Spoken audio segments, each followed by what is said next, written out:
Okay, right, we're off now. Hi guys, welcome along. Brandon and I are just going to chat about our what our teams for the Lions tour in South Africa will be in the summer. Just going to discuss our match day 23, start with the 15, and then go from there. How are you today, Brandon? Yeah, I'm good. Excited to get into this. Obviously, the news recently broke about the Lions taking place this summer, so it makes it all a bit more real. So, looking forward to this. Yeah, me too. Obviously, the times we live in, there could be stuff changing, and sort of and one thing that doesn't seem to be taken into account as much is how over half the South African first team play abroad. So when them coming back in the current pandemic, there's you'd like to think majority of them will, but there's obviously a lot up in the air. But should we get started then? Where do you want to start? By front row or from the backs? I usually go from the backs, but I'm happy either way. So it's your call. Okay, we'll go from 1 to 15 then, and we'll go there. So number one, I've gone for Wynn Jones. You? Good man, good man. I've gone for Wynn Jones as well. Yes, interesting for me, Wynn Jones. I think Pivac has settled on his front row now for Wales, and this man, he he doesn't do the spectacular things all that often. He obviously did that wonderful offload against Scotland, but his work, his little things that he does around the park, are really standing out. And he's recently come into the first team, if we're being totally honest, but he's been absolutely brilliant. And I think he was one of the unsung heroes for us as we won the Six Nations. So rightly so, goes in for me at number one. Yeah, and he's got a face that big forwards love to smash into as well. So could provoke a couple of those big bok beasts to just have a charge at him and maybe get a red card if the Lions are lucky. That is. But no, I generally agree with you. I think he has been the form one in the Northern Hemisphere over the Six Nations, I'd say. Very decent in the loose. An excellent game against Ireland, I thought, in all areas of his game, and deserved man of the match that day. And like I said, his work rate in that, I'm in agreement with you. So he's my one. At two, I've gone for another Welshman, and I've no doubt you'll agree with me on this one, Ken Owens. Yeah, I've agreed with you once again. I think it's very difficult to see anyone else who could potentially be in that position. You look at England, Jamie George has pretty much lost his place to Ellis Genge, you'd say. You look at Scotland, obviously Dave Cherry came in and played pretty well, got a couple of tries. Ireland, I just don't feel like they're quite there. So, yeah, Ken Owens came under a lot of criticism over the last couple of years, and rightly so, in my opinion. I didn't think he was playing that well, and had a horrific injury which kept him out for quite a few months. But he's done really well this campaign. But the line-out was very shaky at the start of the tournament. It got better as time went on. I know it's not all down to the hooker, but it does make a difference. So yeah, very impressed by him. And again, his work ethic. I think that's what Pivac did this tournament was we went back to what we're good at, being the fittest team on the park for majority of the game, obviously working hard, and our defence is solid. And I think he really epitomises that.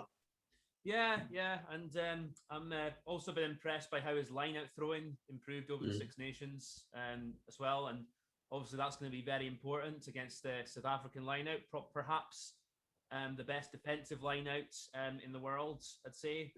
So he needs to be firing like he was against England, where I think he got 100%, and I think he got close to 100% in the last two games as well.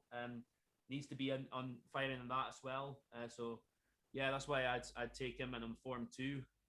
So agreement there on Ken Owens. Yeah. And at three, we probably agree on this one. Irish tight heads Tag Furlong. Yeah, agree. We're in agreement on all three so far. Crazy. A Welshman and a Scotsman agree on something. That's interesting.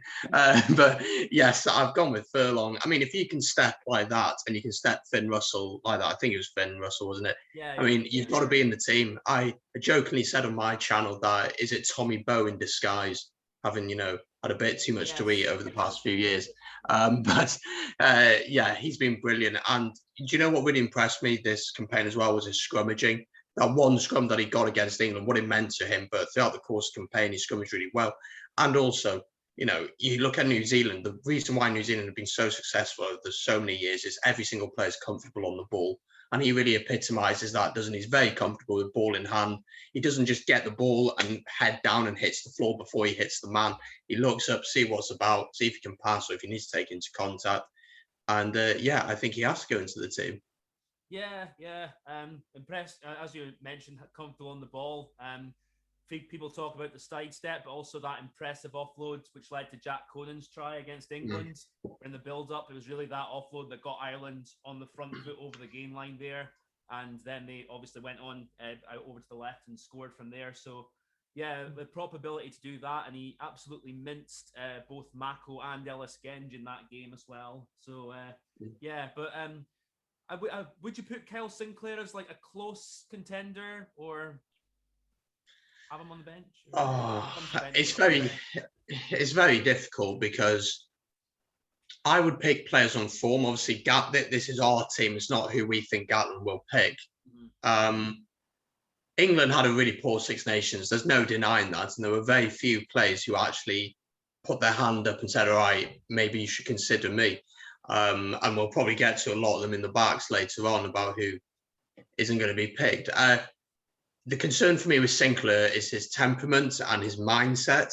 And I think having someone like Faf de Klerk in his ear all game will be a massive challenge for him because Faf, you know, South Africans as well are known for maybe being a bit talkative, let's just say, and being a scrum half as well. He certainly can have a lot to say. I wouldn't put him on the bench personally. I wouldn't put him on there. No. We'll get to the bench later on, but it was the thing, like, you know, sort of against Ireland as well with him, like how, like the referee, I thought the referee was a bit too hot on the English scrum at times, but just how he was, like, you know, at times just back chatting and just times where you just think, you know, come on, mate, you don't need to get into this at all. Like, you know, he just gave away, I think there was at least one, maybe two occasions where he gave away a penalty just because he was like getting in the ref's ear, and it's like, no, you're not helping yourself. So, no, I think as a player, he's definitely deserves being the 23. Again, we'll get to the bench later, but we'll see. But moving into the second row, this was where we might have different opinions here. Who would your number 4 be? I've gone with Tag Byrne. I think he's been brilliant over the course of the competition. I think, if I remember correctly, when I did my team of the tournament, he got 9 turnovers over the course of the tournament. And he got 2 against England, which were massive and so important in the game. And we know that South Africa are going to be this physical juggernaut. They may not look to throw it about all that much, but if they get the platform from the breakdown to play, you look at the backs, you get Colby, Pollard, Dialande, you look at all these players who can create something, who can do something special, especially Colby. If we can slow the ball down, if we can win the battle of the breakdown, and then that frees up our backs, that's going to be so important. And he's been brilliant, you know, played for Munster against Leinster last weekend in the Pro 14 final. I think that was probably too soon for him to come back into that one after the Six Nations, but absolutely brilliant. Obviously, you got to give shout outs to the likes of Johnny Gray, people like that. In these positions, he's not going to be in my team, but you got to give a shout out to him as well. Itoje, got to give a shout out to him to an extent. I think he had a brilliant game against France, but otherwise he's been too much over the line. You know, plays on the edge, but he's just a bit too much for me. But yeah, I'd put Byrne in. Yeah, but Tag Byrne was mine as well at 4. Interesting. I actually for some reason thought you might pick Maro or no Henderson, but no, Maro Itoje for me, just on his form, he's not. I mean, the thing is, if he does get enough of the pre-test match games on the tour, because I do expect Maro Itoje to still be going, and he can get himself back to the level we know he's capable of. I mean, I think he would be the favourite, but at the moment, I definitely say Tab Byrne, just with how he's played over the Six Nations. I picked him as my player of the tournament. I thought he was. He was just that good, and he also, like, we'll get onto the rest of the pack just now. But I mean, I think, like, with the other ones I've picked him, I think he could have a great balance, both in attack and defense, and also at the lineouts, he's an option there. Number 5, I expect us to both agree on this. who else really? The captain of the team that won the Six Nations this year and most capped player of all time, Mr. Alan Wynn. You got any other contenders or disagreements with me there? Doubt. Silly question. I wouldn't be Welsh if I didn't put him in my team, would I? So he kind of has to go in there. And for me, he has to be captain on the tour as well. He should be the captain of the tour. He just seems to be everywhere on the pitch, doesn't he? And I had a chat with a fellow fan recently who said he did nothing against Italy. And I was like, oh, come on, mate, it's Italy. Like, we were with the ball most of the time. It's really in defence where he stands out. He's always pretty much on top of the tackling numbers. Tackling success is very good. And as a leader, the way he speaks to refs and things like that is massive. I don't know how he was still on the pitch against France. He should have been in the bin. I don't know how he was still on the pitch, but the way he spoke to the ref, somehow he's still on the pitch. If you compare that to someone like Owen Farrell as a captain, it's night and day. So, yeah, Alan Wynn has to go in. Byrne can do all the work of the breakdown. Alan Wynn can do the tackling. And I think that's a really good balance there. And they're both very experienced, but Alan Wynn has experience as a captain, will command respect and has that relationship with referees as well. And I think he has to go in. Yeah, both at the line out as well. I agree with. But the thing is, like, there's been talks as well with Alan Wynn that obviously his age has come into factor for those who are arguing against him. Even though you just look at his work rate, he got through something like 80 tackles in the whole of Six Nations, which is fantastic for someone who's 35, supposed to be over the hill, but he's clearly not. I think also, like, there's talks about like the hard ground in South Africa. How would he cope with that? I think he's proven, like, just with his reputation and his ability, how he's keeping himself fit and how he looks after himself both on and off the pitch. I think he'd have no problems with that. It would just come down to, sort of his one-to-one battle, I'd say, which would be most likely be against Dieger or Snyman, or I'd say. Yeah. Because Etzebeth would be 4, obviously, and then it'd be Dieger and Snyman would be the most likely 5s, I'd say, for South Africa. And, that would be, like, mostly what it comes down to. And, of course, some could argue maybe at times gave away a little bit more penalties than he usually do the Six Nations, but I still think overall, with how he plays, that kind of balances out a bit more. That he might give the odd penalty away now and then, but overall his impact on the game would just be, like, so good that you're in with a better chance of winning than not. Yeah, very much so. I think I don't know. I'm going to build him a statue when he retires. I've already decided that. And yeah, be the most capped player in the world. And the thing is, for me, you've got to pick players who are on form, and he is on form. And I don't understand people who say he's past it. I mean, I look at the likes of Ian Henderson, or I look at the likes of Itoje, or I look at the likes of, who else could we have? Maybe Gray or someone like that. Yeah, Ryan. They're not better than him. They've not had a better Six Nations than him. And so you've got to pick players who are on form, and you can't ignore a Six Nations winning team. You can't ignore that. And for the expectation for Wales going into this campaign, I know as a Welshman, I was thinking, okay, we'll beat Italy for sure. We might beat Scotland. Not sure where Ireland are going to be at in this Six Nations. So the expectation was 4th or 5th, if we're being honest, maybe push for 3rd if we were lucky. Not in my wildest dreams did I think we'd win it, and he's been integral to it. And also the other thing you got to think about, on the pitch, he's fantastic, but off the pitch as well, he'll be brilliant for the Lions as well. So I think he has to start. Yeah, I agree, and I'd put him as my captain as well. I think I've said that, but just saying. On to the back row now. Who would you have as your number 6? I think the back row is going to be a brilliant battle, isn't it? Because there's so many good players in these positions. I mean, I could have literally put the back 3 of Wales in there, but I'm not going to do that.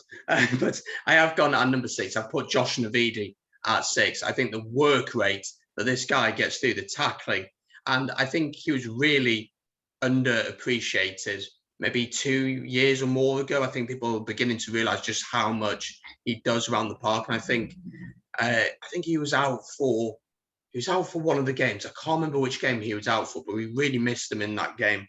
Scotland game he was out for. I think he was out for the Scotland game, and we really missed him at the breakdown because you guys were just getting such quick ball where the ball was just going out to the backs, to Finn and to Hogg and people like that. But his work at the breakdown, his tackling, and also carrying the ball. He carries hard. He did that very well against France. So he has to go in for me at 6. There's a lot of other people I could have put in there, but again, title-winning team, you've got to go on form. I think he has to start. Okay, this is where we will disagree because I've gone for Tom Curry. Okay. I can see the argument. Just basically because I think he was one of the few shining lights for England this Six Nations. And just as you say about Navidi with the work rate, and I fully take that into account, accept the argument, but I just think Curry's like a general athleticism, his ability over the ball at the breakdown is a bit better than Navidi's is. I think just how he sort of gets around the field, the tackles he puts in as well. I think with his athleticism, he's an extra option. He could be an extra option in the line out as well. And obviously, as we know, he's a strong ball carrier too. He's got good hands on him. That's why I'd just go for Curry. And as we know with how he played against New Zealand in that semi-final and Australia in that quarter-final, just how the levels he can reach to if you can get him at his peak and on form. That's why I'd just go for Curry at 6. But it's quite nice we've got a disagreement there. So. Yeah. No, I think Curry is very good. I think he is a really good player. I'll be honest though, obviously my eyes are covered with red glasses at the minute because we're still pretty much tipsy here in Wales. with the Six Nations. I think Curry's brilliant and both of them would be very, very good. I've picked Navidi because I think the balance that it offers in the back row, especially with the 7 that I've picked, and I think that balance of what Navidi will do with that 7 and the 8 that I've picked will work the team better and give license to the other 2 players, which we'll get to. Will give them the freedom maybe to be a bit more on the creative side. But we'll see who you've picked as well. Yeah, no, I was going to make a very similar argument for Curry there. And I think with him and the 2 others I picked in the back row, and I think that's a good balance. Back 5 I've gone for with them and obviously the second rows we've picked. But anyway, let's move on to number 7. Surprise with who I've gone for. Obviously, Hamish Watson. I think he just... I don't know. I just rave about the guy because I love him. I'm thankful to the Leicester Academy head coach at the time who let him go to tell him to bugger off up to Edinburgh, and we've snapped him up for ourselves now. But I just think with obviously I know there's a lot of talk about how physical the Boks are, and I fully get that. But I just think against them he'd give a different look to the other back row options with his low center of gravity. With the ball, just how he'd be able to go a bit lower, and maybe the bigger Boks pack would have to take more of an effort to get down and try and tackle him properly.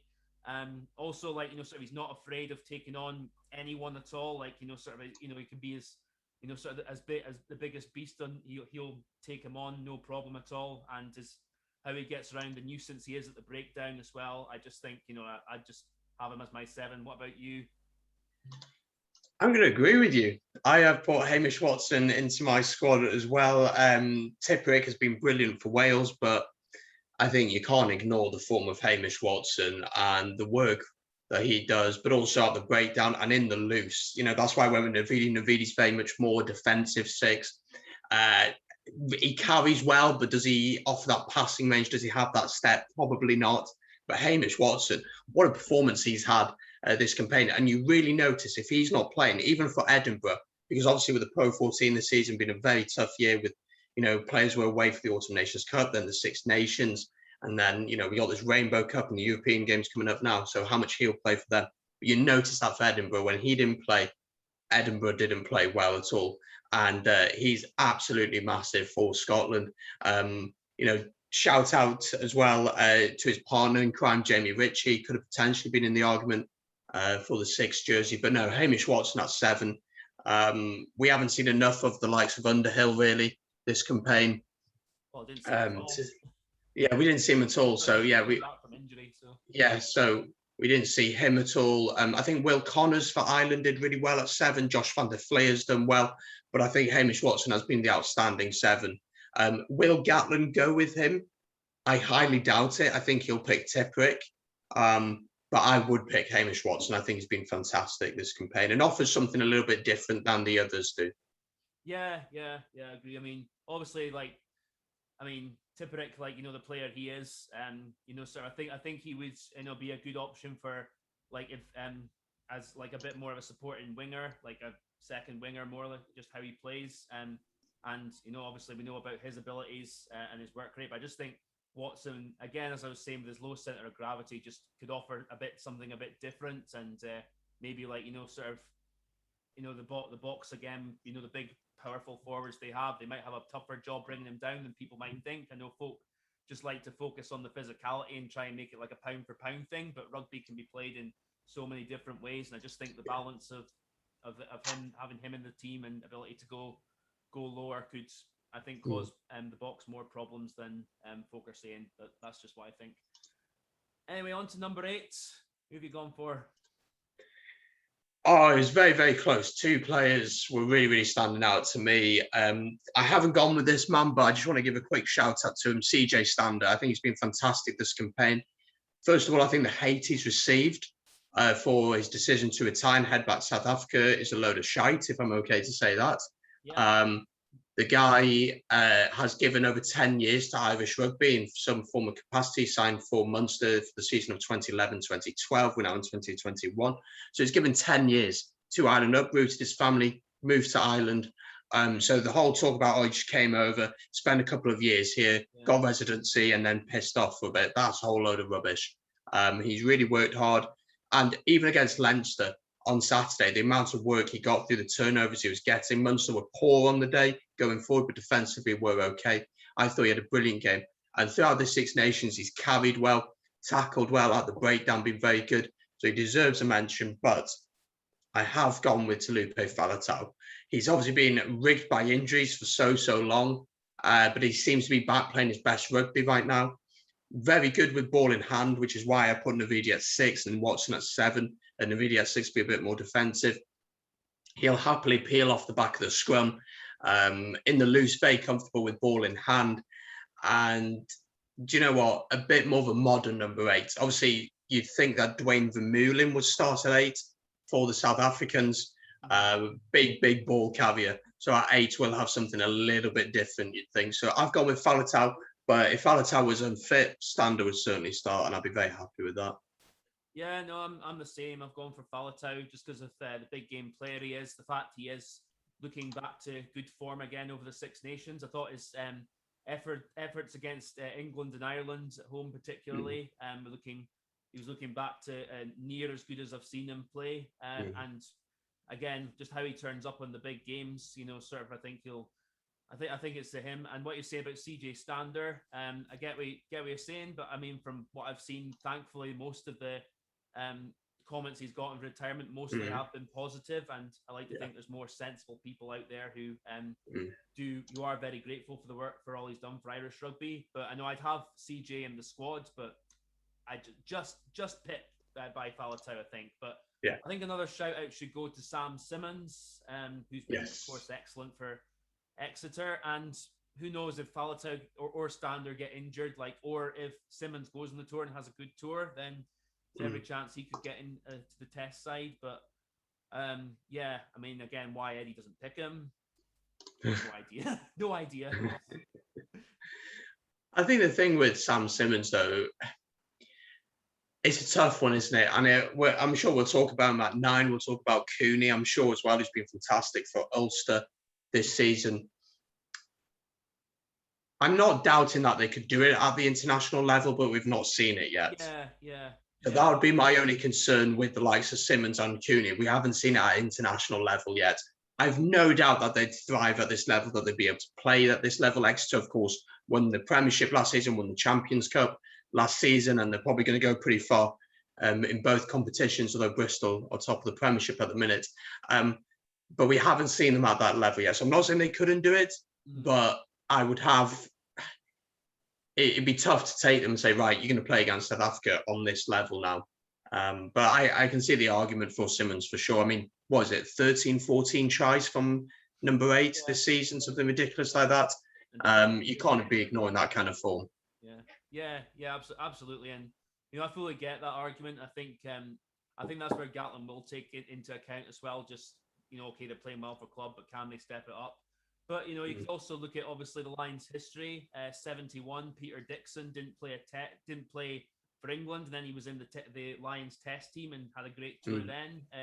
John Bentley, 1997, just came back from rugby league, was put into the second Test side, replacing Ian Evans when he was injured. He did decently.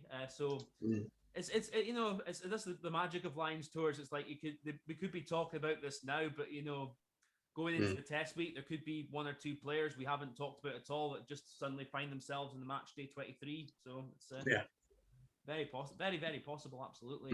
Very much so. Okay, so we're both agreeing Palatau's the 8. On to the backs now. Who have you gone for your scrum half?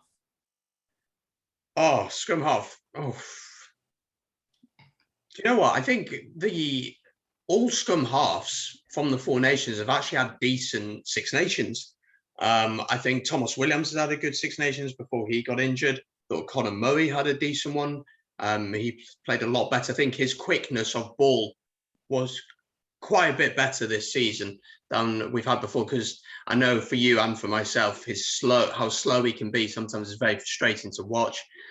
Ben Young's at England, I think, had a decent Six Nations. Ali Price as well, I thought did okay at points. I know you're not always the biggest fan of his, but I have gone with Thomas Williams of Wales. I think his speed, I think what he offers going forward, I think you have to take him.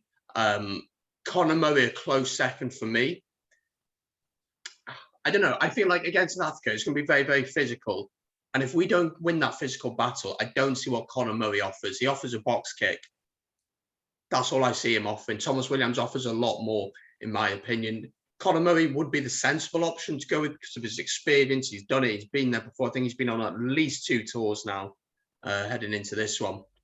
So it made the most sense. But I think Thomas Williams just offers you that something a little bit different. And no, I'm not putting Kieran Hardy in the conversation, don't worry. But yeah, Thomas Williams.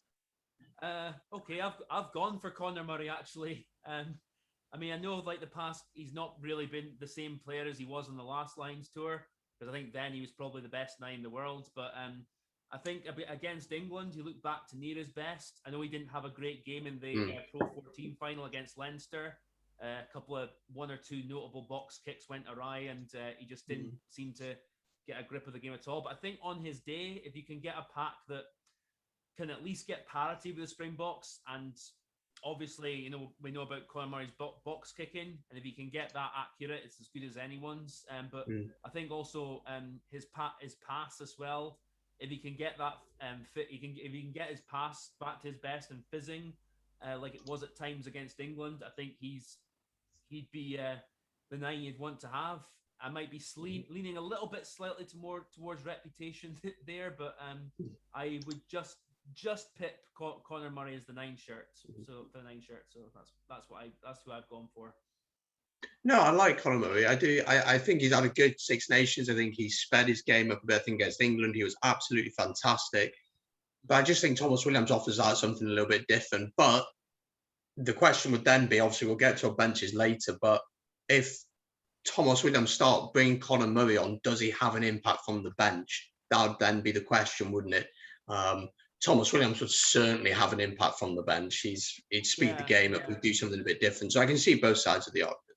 Yeah. No, I mean, on the impact player, I think, Thomas Williams has shown he's capable of that against France in the Six Nations. France at the World Cup quarter-final, of course. I think his impact it was very noticeable in that game as well. So he's got it. I mean, I personally haven't, mainly because I've not seen enough of him this year. I haven't put Thomas Williams in my squad, but obviously everyone's got their own opinions there, and that's absolutely fine. But those are our 9s. At 10, I've gone for Johnny Sexton. What about you? You've gone for Sexton? Yeah. Are you Scottish or are you secretly Irish? What's going on there? I'll explain the Finn not being in the starting lineup later, but on you. I've gone with Finn Russell. I think Sexton has had a brilliant campaign. And when I picked my team in the tournament, who did I put at 10? I think we both put Alibert as 10. Yeah, we put Jalibert at 10, but I did say that Sexton was a very close second. I think what he's done so well this campaign, his kicking game has been outstanding, especially against Scotland. That game, he knew you were struggling under the high ball, but the accuracy of his kicks and also his kicking from the tee is fantastic. The only concern I have about Sexton is his ability to do something a little bit different. Now, Finn Russell going forward is fantastic. He's a maverick. He tries different things. And I might actually change my mind here because I think, how many yellow cards he had? 2 this campaign. No, one yellow card and 1 red card in the. Yeah. So the red is unlucky. The yellow is stupid.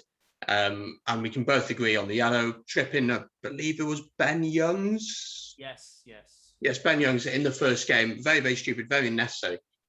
He has this ability to unlock defenses. He has this ability to throw passes. I think him going to France has really benefited his game. Has really helped him, although he'll be missing this weekend's Champions Cup game against Edinburgh through suspension from that red card. But no, he's a fantastic player. Yeah, I think I'm going to go for Sexton. I've changed my mind. I think he's a safer pair of hands. I think Russell off the bench is brilliant. I don't think Biggar starts. I think he's had a very good campaign, but I don't think he starts. And let's not talk about Owen Farrell. George Ford, he's decent, and I wouldn't be surprised if he goes on the tour. But I think Sexton at 10. You've persuaded me.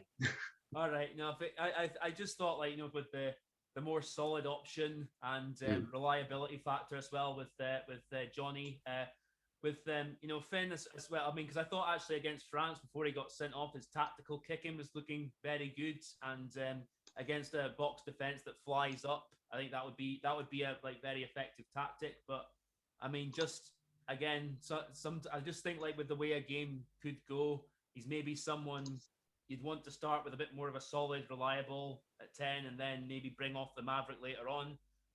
Just depending how the game goes, of course. But that's my thoughts as well.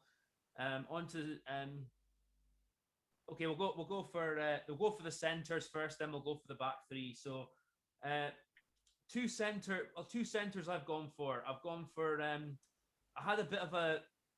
I had a lot of thinking with this. I found this very, very, very tough to decide. I've gone for Jonathan Davis at 12 and Robbie Henshaw at 13.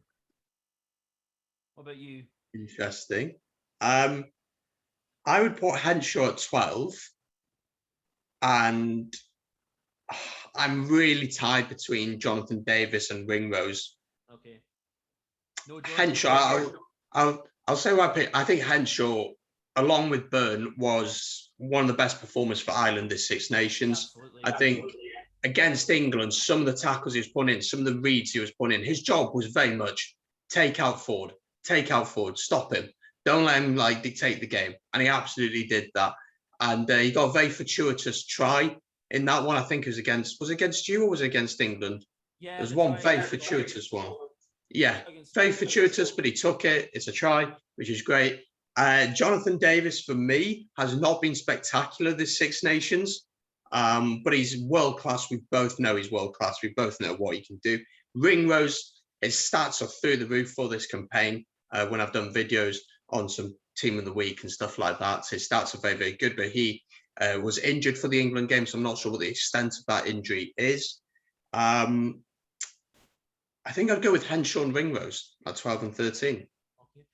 I was thinking about that as well, but then I just kind of thought when you're against South Africa, do you want?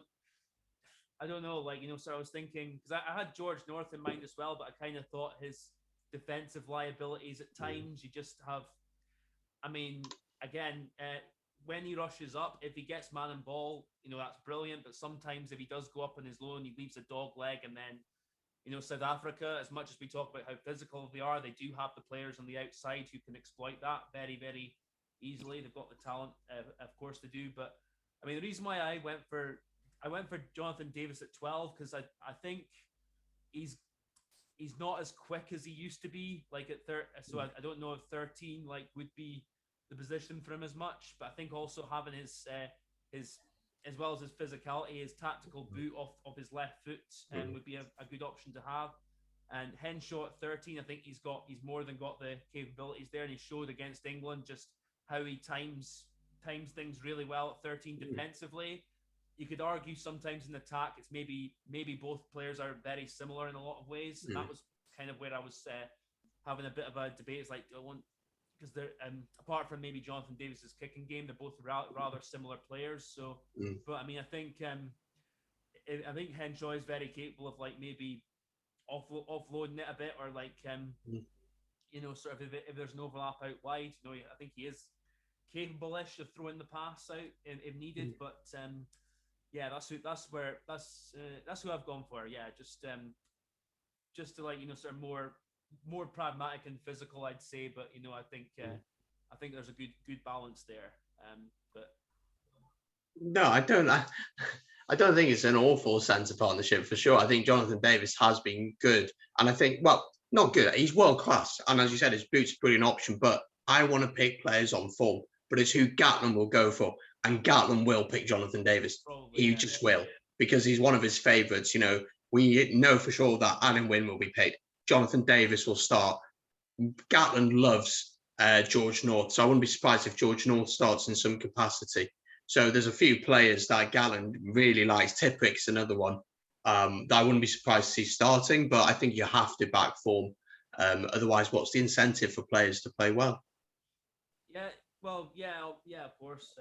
I mean, you know, okay, well, somewhat agree to disagree with both Henshaw here, but no, that's what makes it interesting. I think Ringrose sometimes defensively for me he can still be a little bit of a liability, but yeah, I mean, if you pick him, that's absolutely fine.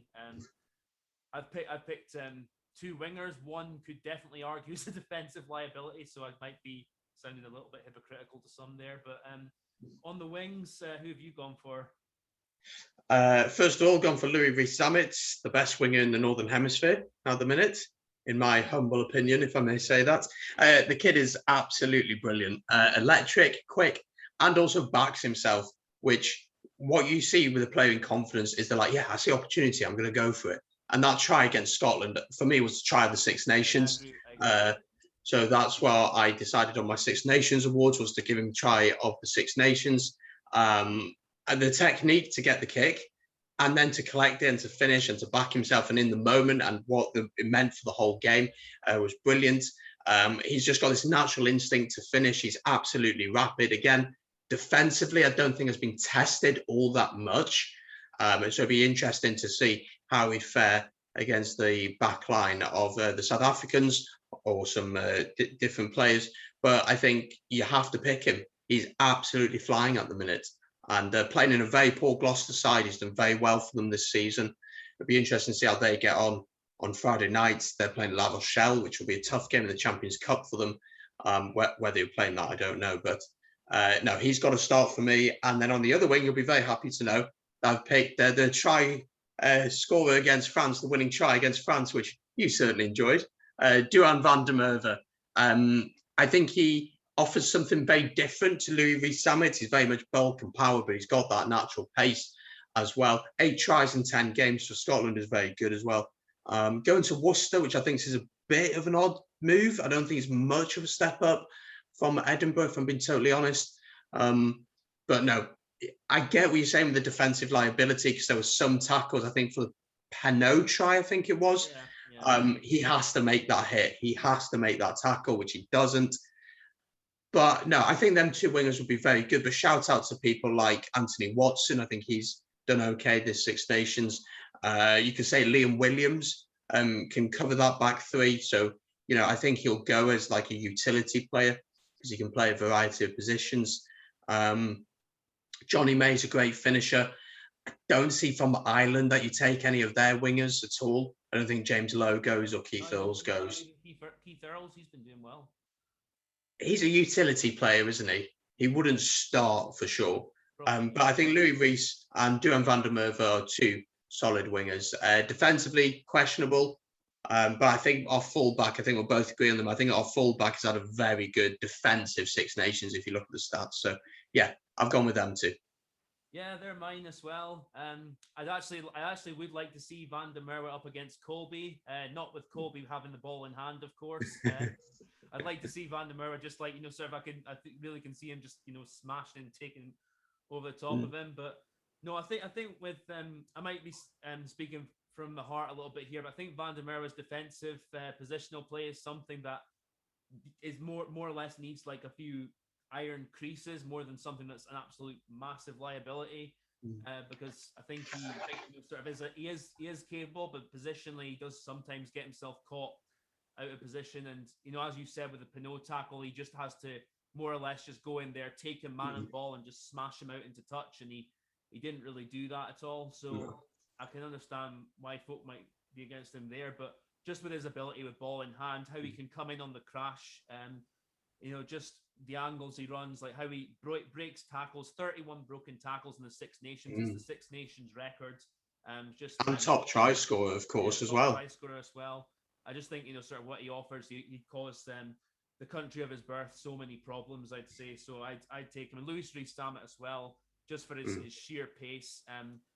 Again, defensively, I think he's capable. I think I agree, like with regards to him being tested, he probably wasn't tested as much as he could have done. But I just think, like with his pace, he has got the ability and his work rate as well, and his kicking game too, which is something folk maybe aren't speaking about as much as they could do. Like that fantastic kick against Scotland, and there was a couple of kicks against France as well where he saw nothing on. He just went for the rubber in behind and he executed it near perfectly. And I think he's also got a very good rugby brain as well for a winger. So I mean, there's just all stuff I think folk maybe aren't noticing about him as much as they should be doing, in my opinion. So no, I'd take both of them. I think we've got a good balance there with the fullback. And are we both in agreement with this one? I'm sure we will be. I've gone with Max Malins. I'm joking. No, I have not. I know. Although I think he actually did very well against France and got a lot of criticism, which I found strange. But no, I've gone with Stuart Hogg. I think he's had a brilliant campaign. I think he's grown as a leader. I think the captaincy has suited him more over the campaign. And you can see how much it meant to him. Let me just let the fire engine go past. Right, that's gone. Yeah, I think he's grown as a leader. He's grown as firemen. They're great. They provide a great service, but when we're trying to record a Zoom Lions chat, not ideal. But Hogg, grown into the leadership, wasn't sure, and I know you weren't sure at the start when he took the captaincy role on, but I think he's been brilliant. And if South Africa are going to kick loose to him, that's not a good idea. And he absolutely can dance past players. He will take on that leadership role. He offers really good boots as well. Yeah, and I think defensively, I was looking at some of his stats, and I think he's got like a 88% tackle success rate for a fullback. That's very, very good across the Six Nations, whether they've played against tough teams like France, like Wales, like England, and Ireland as well. No disrespect to Italy, but the less said about them at the minute, the better, probably. But yeah, Hogg at 15 for me. You could have potentially looked at someone such as a Liam Williams, but again, he's been getting a lot of penalties, a lot of yellows, a lot of reds, saying stupid things under his breath, which doesn't help. So I would go with Hogg. I think he's the outstanding candidate for the shirt. Yes, I needless to say, I fully agree with you on pretty much everything you said. I know there's probably a shout out to Liam Williams, but I don't think he had along with the things you mentioned, I don't think he had his best Six Nations.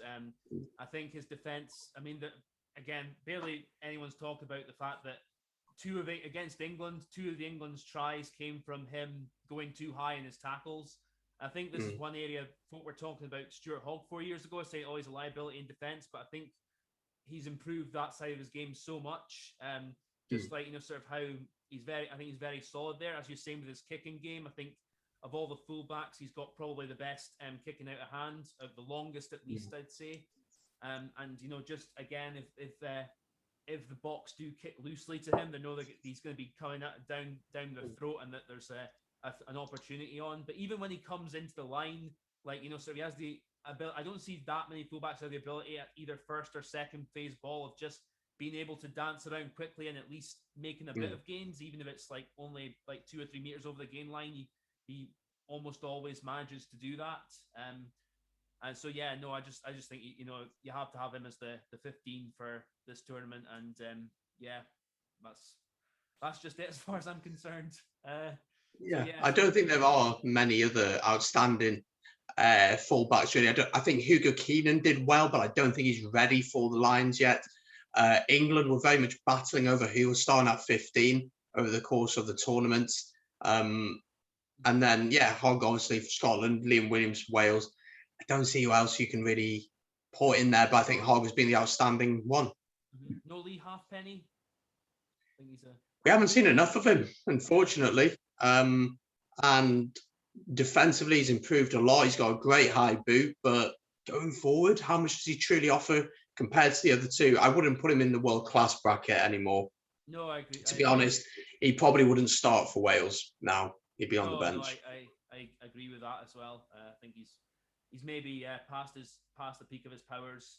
But I think Hogg's the outstanding one. Hugo Keenan, I personally took him in my squad because I think his form and how he's played for Ireland, he's been very, very good, very solid. He played well for Leinster as well in the Pro 14 final. He's been generally good for him this season.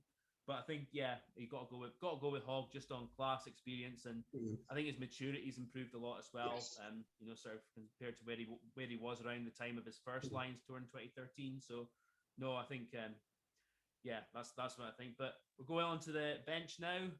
Who would your front row replacements be? I've actually changed my mind again. I have gone with Kyle Sinclair. I have put him in there.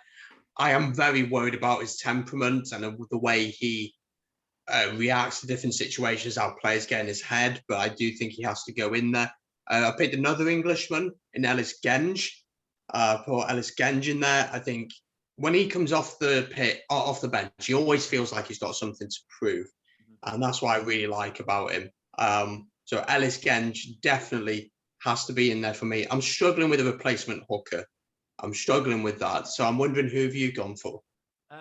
For the agreement on Kyle Sinclair, I've gone for Rory Sutherland as my replacement loose head prop. I think he's been excellent for Scotland since he gained our first choice loose head. I think he deserves to go. And I've also gone for Luke Cowan-Dickey, just basically because of his form for Exeter. And he's another one who's been one of England's better players this season, I'd say. But it's really his form for Exeter which stands out for me, and I think he deserves to be on the plane. So I've gone for him as my replacement hooker. Yeah, I think he certainly is worth a shout. I was trying to think of the different countries who was that replacement hooker, and I mean, Dave Cherry getting a hat-trick of tries against Italy is always nice. Elliot Dee for Wales, we haven't seen all that much of him this campaign. And then, you'd have to say Luke Cowan-Dickey probably is the first choice hooker now for England with Jamie George, having really lost his place to him. So I'd be happy with Luke Cowan-Dickey on my bench as well. Yeah. With Jamie George, I'm actually just on reputation. I wouldn't be surprised if Gatlin takes him, but I don't think he deserves to go with how he's been playing lately. And as we saw in the Six Nations, you can't just keep relying on, with England that is, you can't just keep relying on reputation all the time. Otherwise, if they're not at the races, it can come back to bite you. But second row replacements. Who have you gone for? Oh, I've gone for Maro Itoje. I have put him in there. He plays on the edge, but off the bench, I don't think he's an awful option. People like Ian Henderson maybe count themselves as lucky not to be in there. But Itoje and Mr. Gray. I've put Johnny Gray in there as well. I think he had a very good campaign. I think he deserves it. You've got 2 second rows on your bench. I do. Yeah. Okay. Well, I've gone for the 5-3 split forwards and backs. But anyway, I've just gone for 1 second row, and I've gone for Ian Henderson. Oh, okay. I'm interested to hear why, because I don't see what he offers. Oh, really? No, I just thought with his form over the Six Nations, I think he's got the second or third highest turnovers after Ty Byrne. I think there was maybe one other player above him. I can't remember who, but I think he's been excellent for Ireland. His all round play, his line out play. I think he's a good impact player to bring off the bench. Showed good leadership as well, even though Ireland lost to France that game. But I think he did very well covering for Johnny Sexton as the captain there. And I think, just how he's been playing in his form and his leadership for club and country. I think just merits him to go into that second row bench spot. That's my thoughts. I'm going to change my mind on taking the 2 second rows. I'm going to change my mind on the 2 second rows. Itoje or Gray? Oh. It's going to be controversial. Itoje is going to drop out. Okay. Itoje is going to drop out. Gray is going to remain in there. Itoje against France was brilliant, and we were both watching the game together, and we thought he was fantastic.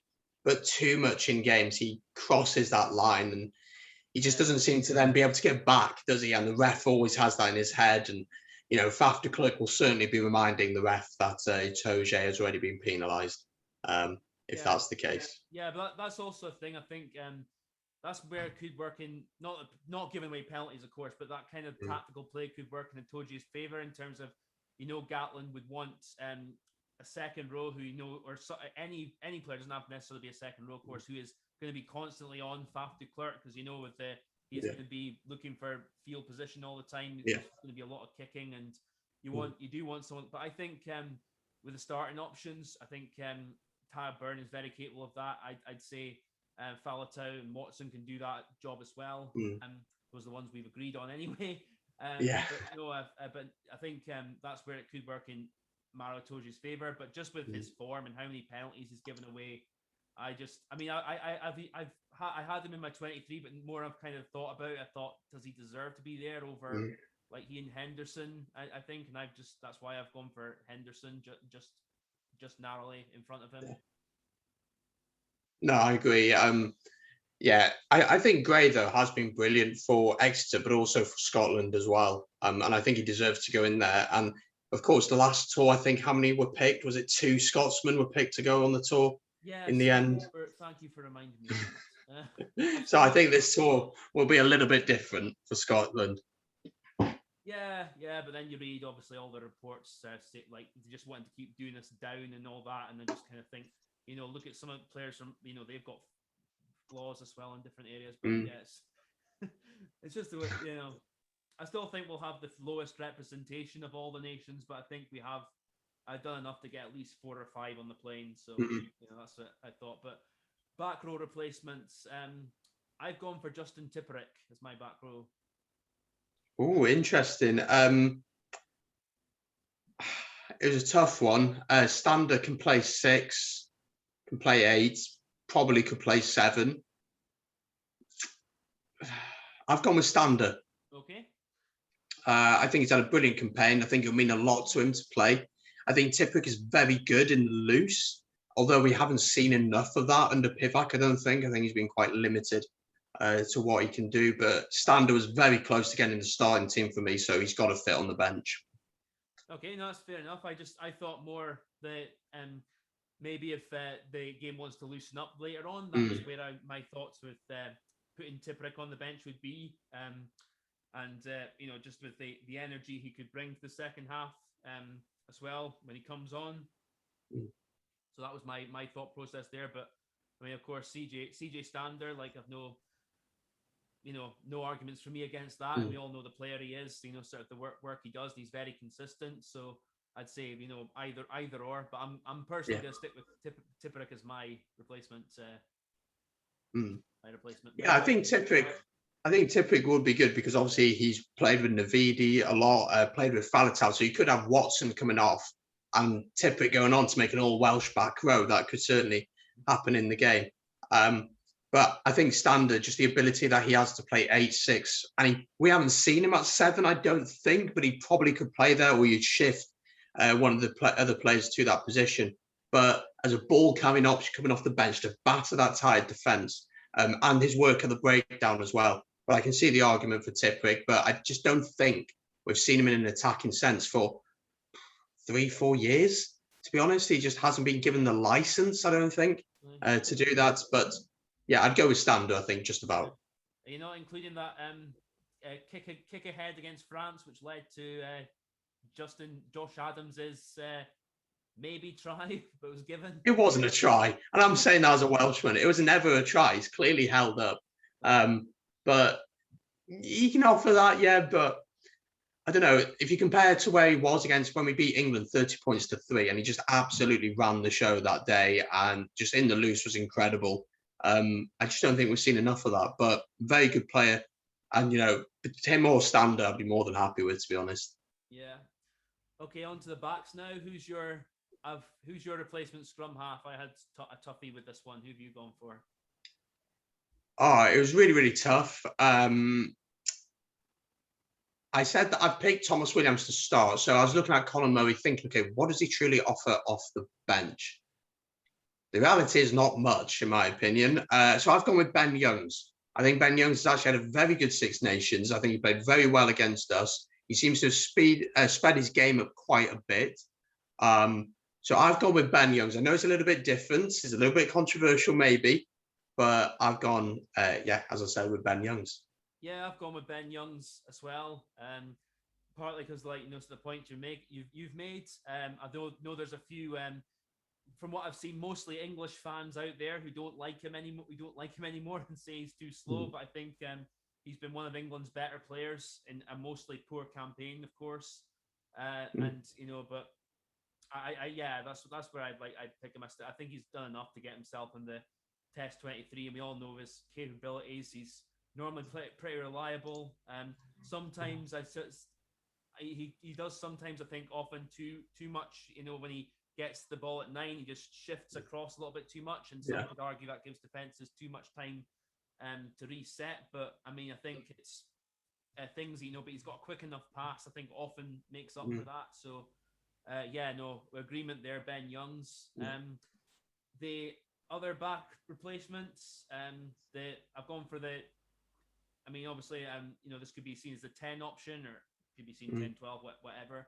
I've gone for Finn Russell as my replacement outside half. Who have you gone for? Yeah, in agreement once again, Finn Russell. You swayed me with who should start. So Sexton at 10 to start, but yes, Finn Russell on the bench offers that creativity, something different. Poor Stephen Kitsoff trying to catch Finn Russell will be fun to watch.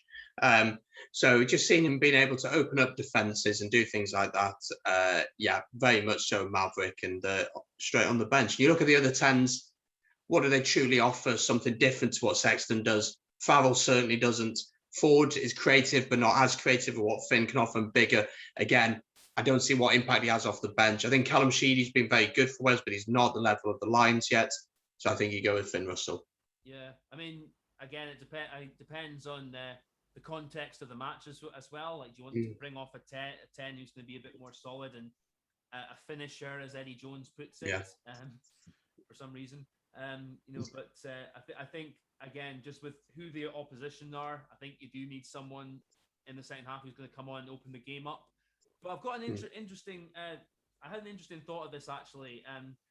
You know, because I think you know, you'd inevitably say, you know, sort of be Sexton who'd come off for Finn Russell, but an interesting idea would be if Finn Russell went into 12 and either Davis or Henshaw came off, and then, you know, you could possibly more. I don't know if that would work against the Box, but it's an idea that I think in the warm-up games, I think should be tried at least.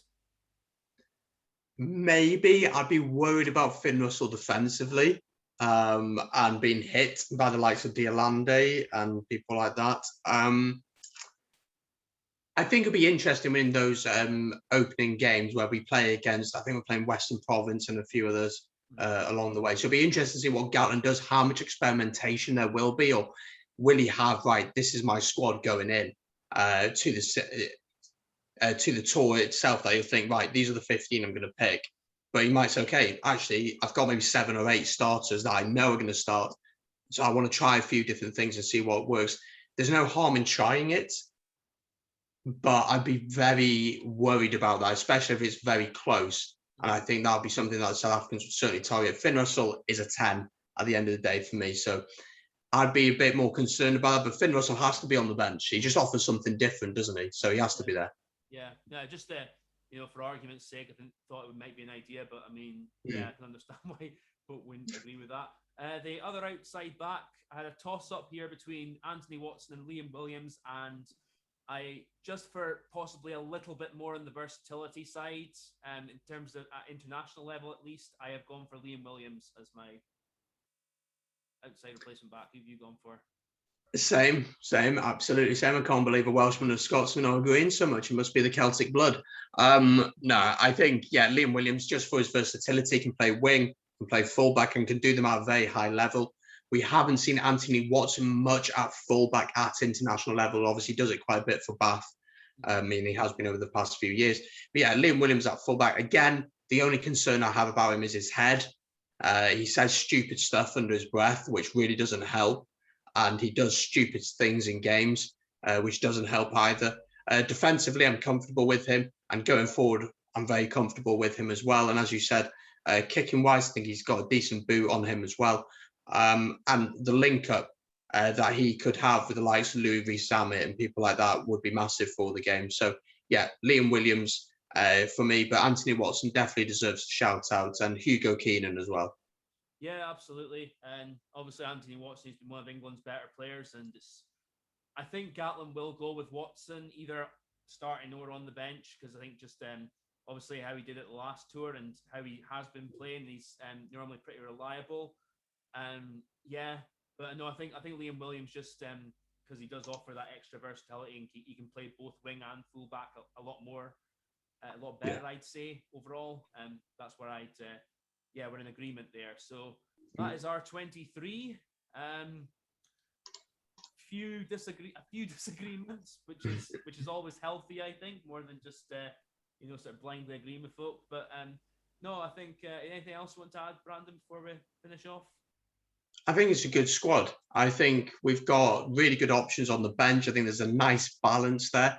And to be honest, it's pretty similar to our squads are very similar to one another. I think we've got a good balance in the back row with the battle at the breakdown. We've got some exciting backs. We've got some solid backs. And then on the bench, you've got players who will make a difference. So, I'm wondering why we're on the Lions head coach at the minute, to be honest. Well, if we go and they lose 3-0, then you know why. So obviously it's going to be an interesting one. The tour itself. Do you think the Lions can win it? Will win it? I think South Africa are slight favourites naturally to start with, but given Gatland's records on Lions tours, it's a tough one, because obviously South Africa have not played. Is it since the 2019 Rugby World Cup they've not played? If I'm right in saying. There are talks of them potentially having a friendly against the USA that I've heard about. I'm not sure if that's going ahead with COVID and everything going on. I don't know. I don't know if that's going ahead, but I've no doubt they'll get a couple of warm-up games in just to make sure they're ready in time. Yeah, I'm sure they'll get some games in. But again, these players have been playing. I mean, Super Rugby is good. The Six Nations obviously is much higher level, so that's a big thing as well. The playing at that level for the past 6 weeks or so will be massive for these players. I would back the Lions to get the job done. I'm going to say 2-1. 2-1. Right. At the moment, I'm saying 2-1 to South Africa, but a lot can change over, Yeah, definitely, absolutely. I think it will be close, though. I think it will be all 3 games. It'll be a one score difference, whether that's a try, a penalty, or whether I think it'll be one score will separate all 3 games. Yeah, I agree, definitely.